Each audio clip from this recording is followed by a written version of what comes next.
I can't tell you how excited I was in this moment of unboxing the pieces. Some of them were from Minnesota, but the bigger lot was actually from Thailand. If you've ever worked on a mock before and have gone through the process of designing the mock in a design studio and then finally getting the physical pieces, there is something so exciting and almost even nerve-wracking about getting to finally make the physical thing you digitally created. So I was definitely feeling that nervous energy a bit here, getting the reference pulled up and everything unpacked and getting all the pieces dumped out and ready to build was just truly so awesome. The first thing to start on was the base. I did get a bit ahead of myself at first, and also soon realized just how challenging this process was going to be. Since I'm very new to BrickLink Studio and don't quite have a grasp on developing my own instructions just yet, I was going off the instructions of the set this design is loosely based off of, set 50401, the wooden duck. And I was in a bit of a time crunch, so I didn't really have my pieces organized very well after dumping them all out. But once I got into the flow, the base was getting done in no time. After getting the base done, I was feeling really good and in the right kind of flow, and I was starting to have the confidence for the more challenging parts of this build. Next up, we have the torso of the duck, which wasn't too bad. Like I said, I was going off the instructions from the other set. If you're familiar with the wooden duck Lego set, there are a lot of different colors. Dark green, burgundy, navy blue, versus this model which is externally all yellow with the exception of the bill and some other small details. Internally, I kept all the bizarre colors that help differentiate the guts of the set, for a lack of better terms. As you can see in the time-lapse, there's a lot of going back to the laptop and cross-referencing between my design in BrickLink Studio and the instructions from the wooden duck set. It's super satisfying to watch the pieces slowly disappear from the table, knowing that the set is getting closer and closer to being completed. And it was comforting knowing that all the pieces I ordered were there for the physical build. I also enjoyed listening to music during the build process, which kept me from getting too stressed because, like I said, I was on a bit of a time crunch to get the model done. After getting through a huge boost of confidence from finishing the torso of the duck with a minimal challenge, I was feeling ready for the duck's head and the mechanism that makes the original set so cool, which I was still able to preserve, which is the duck's mouth opening and closing with the rotation of the front wheels on the base. Now, what I didn't know when I started working on the head and the Technic mechanism that allows the mouth to open and close was that I started building it wrong right from the top.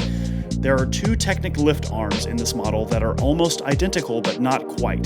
The mistake I made was using the 1x13 lift arm when I was supposed to use the 1x11 lift arm first, which was very confusing and stressful because I thought I didn't have the right piece and was going to have to accommodate accordingly. You can actually see me counting to realize what the issue was.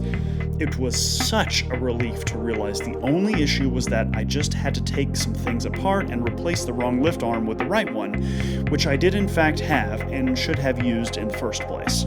I also got stuck on not thinking I had the correct piece for the top of the duck's bill, only to realize that I had the right piece, just in a different color because of the changes I had made to make this set. And the last issue I ran into with building the head was that I discovered I did actually forget to include a couple pieces from the head in my order.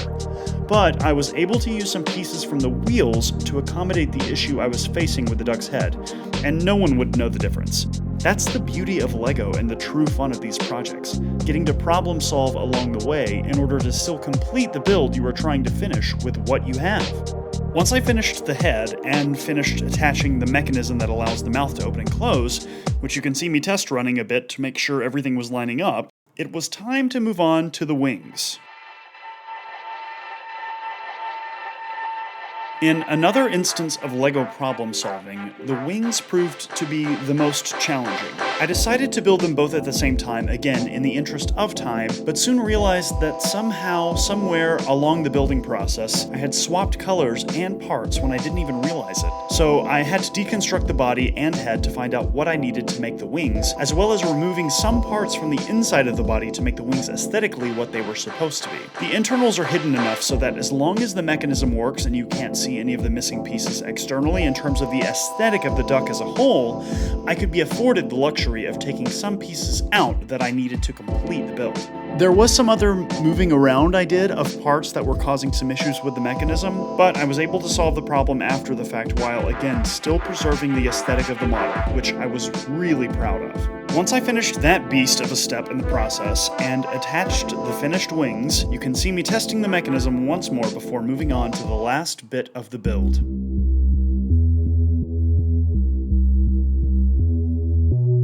The wheels were where I borrowed parts from to fix the head, as previously mentioned, but honestly, I don't think anyone would know the difference.